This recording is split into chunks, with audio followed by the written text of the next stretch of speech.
4 મિનિટમાં ગરમા ગરમ લાઈવ વરસાદમાં ખાવાની મજા આવે તેવા એકદમ નવા સ્વાદમાં ઢોકળા. હેલો ફ્રેન્ડ્સ, તમારું સ્વાગત છે ઘરનું જ કિચનમાં. આજે આપણે બનાવીશું તો વરસાદમાં તો આપણે ગરમા ગરમ ખાવાનું ખૂબ મન થતું હોય છે. તો આવા લાઈવ ઢોકળા જો માત્ર 4 મિનિટમાં બની જતા હોય તો ગરમા ગરમ બધા ખાતા જાય અને આપણે પીરસતા જઈએ તો કેટલી મજા આવે અને ઝડપથી પણ બની જાય. તો ચાલો બનાવીએ એકદમ નવી રીતે, નવા સ્વાદમાં અને એકદમ ઝડપથી બની જાય તેવા ઇન્સ્ટન્ટ લાઈવ ઢોકળા. તો એના માટે આપણે સૌથી પહેલાં બેટર તૈયાર કરીશું. એના માટે આપણે 1 કપ સૂજી એટલે કે જાડો રવો આવે તે લેવાનો છે. એનાથી એકદમ સરસ જાળીદાર બનશે ઢોકળા. અને સાથે અડધો કપ દહીં લેશું અને અડધો કપ પાણી લેશું. તો પાણી છે એ થોડું થોડું એડ કરવાનું, જેટલી જરૂરિયાત લાગે એટલું. બહુ બેટરને આપણે પતલું નથી કરવાનું અને બહુ ઘાટું પણ નથી રાખવાનું. તો આ રીતે પહેલાં દહીં સાથે મિક્સ કરી લેશું, પછી જેટલી જરૂરિયાત લાગશે એટલું પાણી એડ કરીશું. તો તમે આવી રીતે માત્ર 4 મિનિટમાં ઇન્સ્ટન્ટ ઢોકળા ક્યારેય બનાવ્યા કે નહીં મને કમેન્ટમાં કહેજો. અને જો મારી રેસીપી તમને પસંદ આવી હોય તો મારી રેસીપી તમે કઈ સિટીમાંથી જોવો છો એ જરૂરથી કહેજો, જેથી હું તમને થેન્ક યુ કહી શકું. તો મેં અહીંયા અડધો કપ પાણી એડ કરી દીધું, મિક્સ કરી દીધું અને આ રીતનું થીક બેટર તૈયાર થઈ ગયું. હવે આ બેટરને માત્ર આપણે 5 મિનિટ ઢાંકી રહેવા દેવાનું છે, ત્યાં સુધીમાં સૂજી ફૂલી જશે.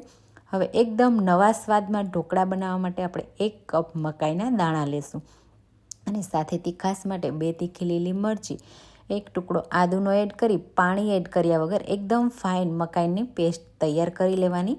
મકાઈમાં ખૂબ જ પ્રમાણમાં પાણીનો ભાગ હોય છે, એટલે પાણી એડ કર્યા વગર આ રીતે બ્લેન્ડ થઈ જશે. ત્યાં સુધીમાં તમે જુઓ સૂજી પણ સરસ રીતે ફૂલી ગઈ છે. તો બસ હવે આપણે જે મકાઈની પેસ્ટ એડ કરવાની છે તે બધી આ સમયે એડ કરી દેવાની. તો અહીંયા ખાસ ધ્યાન રાખવાનું, આપણે એક્સ્ટ્રા બહુ પાણી એડ નહીં કરવાનું બેટરમાં. જો બેટર પતલું થઈ જશે તો આપણા ઢોકળા પરફેક્ટ સ્ટીમ નહીં થાય. હવે આપણે એમાં ફ્રેશ લીલા ધાણા અને થોડા મકાઈના દાણા એડ કરીશું. તો મેં અહીંયા અડધા કપ જેટલા એડ કર્યા. સ્વાદ પ્રમાણે મીઠું એડ કરીશું અને મિક્સ કરી લેશું. તો બેટરને ખાસ કરીને જો આ માત્ર 4 મિનિટમાં તમારે ઇન્સ્ટન્ટ લાઈવ ઢોકળા બનાવવા હોય તો બેટરને થીક જ રાખજો. જો બેટર પતલું થઈ જશે તો આપણે જે ડીશમાં બનાવવાના છે એ ડીશમાંથી નીચે બેટર પડશે. હવે ખૂબ જ સરસ એવો પીળો કલર આવે એના માટે આપણે થોડો હળદર પાવડર એડ કરીશું. તો મેં અહીંયા 1/4 ટીસ્પૂન જેટલો એડ કર્યો છે. મિક્સ કરી લેશું. મકાઈમાં પણ એકદમ યલો કલર હોય છે, પણ એકદમ સરસ એવો કલર લાવવા માટે, લાઈવ ઢોકળા જેવા હોય એવો જ કલર લાવવા માટે હળદર પાવડર જરૂરથી એડ કરજો.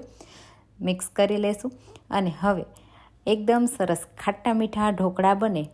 ઢોકળા ખાટા હોય તો જ ખાવાની મજા આવે. તો એના માટે આપણે 1 ટેબલસ્પૂન લીંબુનો રસ એડ કરી દઈશું, કારણ કે આપણે ઇન્સ્ટન્ટ બનાવીએ છીએ તો આમાં કોઈ આથો આપણે લાવવાના નથી, તો એના લીધે ખટાશ પણ નહીં આવે. તો ખાસ લીંબુનો રસ જરૂરથી એડ કરજો. મિક્સ કરી લેશું. હવે આપણે એમાંથી ઇન્સ્ટન્ટ લાઈવ ઢોકળા બનાવવા માટે બધું બેટરમાં એકસાથે આપણે ઈનો એડ મિક્સ નથી કરવાના. જેટલા આપણે એકસાથે સ્ટીમ કરી શકીએ એટલા જ આપણે બેટરને અલગ લઈ લેવાનું છે. તો હું અહીંયા 2 ચમચા જેટલું બેટર અલગ લઉં છું. હવે આ બેટરને આપણે સાઈડમાં રાખી દઈશું અને જે આ અલગ બેટર કાઢ્યું છે એ લઈ લેશું. એમાં આપણે માત્ર 1/4 ટીસ્પૂન જેટલો ઈનો એડ કરવાનો છે, કારણ કે આમાંથી 2 ઢોકળાની પ્લેટ તૈયાર થશે. માત્ર 1 ચમચી પાણી એડ કરીશું, મિક્સ કરી લેશું અને જ્યારે તમારે એમાંથી લાઈવ ઢોકળા બનાવવા હોય ત્યારે જ ઈનો એડ કરવાનો અને મિક્સ કરી તરત જ પછી લાઈવ ઢોકળા તૈયાર કરવાના.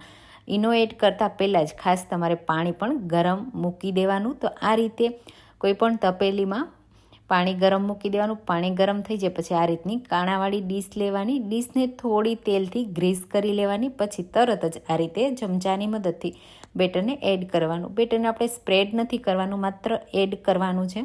ઉપરથી આપણે લાલ મરચું પાવડર સ્પ્રિંકલ કરીશું. ખૂબ જ સરસ એવો લુક આવશે, ટેસ્ટ આવશે. હવે ઢાંકીને માત્ર 4 મિનિટ હાઈ ફ્લેમ ઉપર આપણે સ્ટીમ થવા દેશું. તો અહીંયા તમે જુઓ ગેસની ફ્લેમ મેં ફૂલ રાખી છે.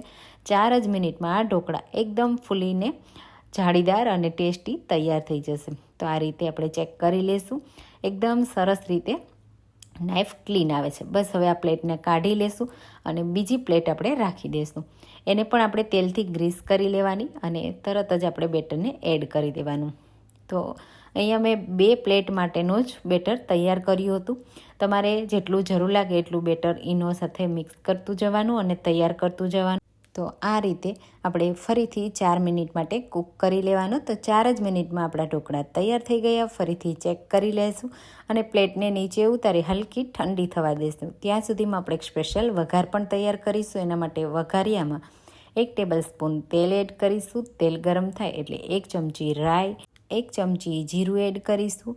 સાથે 1 ચમચી મીઠા લીમડાના પાન અને 1 ચમચી જેટલા સફેદ તલ એડ કરીશું. વઘારને સરસ રીતે થવા દઈશું. પછી જો તમને તીખાશ જોઈએ તો તમારે એમાં થોડી લીલી મરચીના ટુકડા કરી એડ કરી દેવાના અને પછી બસ 1 મિનિટ માટે થવા દેવાનો વઘારને. પછી તરત જ વઘારને નીચે ઉતારી લેવાનો. હવે જે આપણે પ્લેટને ઠંડી કરવા રાખી છે તે પણ ઠંડી થઈ ગઈ છે અને ઉપરથી આપણે વઘારને સ્પ્રેડ કરી લેશું. તો તમને જેટલો ગમે એટલો વઘાર ઉપરથી સ્પ્રેડ કરવાનો. આ રીતે વઘારને સ્પ્રેડ કરી દેવાનો બંને પ્લેટ ઉપર. અને જ્યારે ઢોકળા હલકા ગરમ હોય ત્યારે આપણે એને ડિમોલ્ડ કરી લેશું, કારણ કે આપણે એને ગરમ ગરમ સર્વ કરશું તો ખાવાની ખૂબ મજા આવશે. તમે જુઓ આસાનીથી પ્લેટમાંથી નીકળી જશે, કોઈ બેટર એક્સ્ટ્રા વેસ્ટ નહીં જાય અને એકદમ સોફ્ટ જાળીદાર માત્ર 4 મિનિટમાં ઇન્સ્ટન્ટ લાઈવ ઢોકળા જેવી જ આ ઢોકળા તૈયાર થશે. તો જો તમે ક્યારે આ રીતે ઇન્સ્ટન્ટ લીલી મકાઈના લાઈવ ઢોકળા ન બનાવ્યા હોય તો માત્ર 4 મિનિટમાં તમે આ રેસીપી જરૂરથી ટ્રાય કરજો. બધાને ખૂબ પસંદ આવશે. અને હવે હું તમને તોડીને પણ બતાવી દઉં કેટલા સોફ્ટ અને કેટલા સ્પોન્જી અને જાળીદાર છે. તો ગરમા ગરમ આ લાઈવ ઢોકળા જરૂરથી બનાવજો. જો રેસીપી પસંદ આવી હોય તો રેસીપીને લાઇક કરજો, શેર કરજો અને કમેન્ટમાં કહેજો કે આજની રેસીપી કેવી લાગી. અને મારી ચેનલને સબસ્ક્રાઈબ કરવાનું ભૂલતા નહીં. તો ચાલો ફરી મળીશું નવી રેસીપી સાથે. Thank you.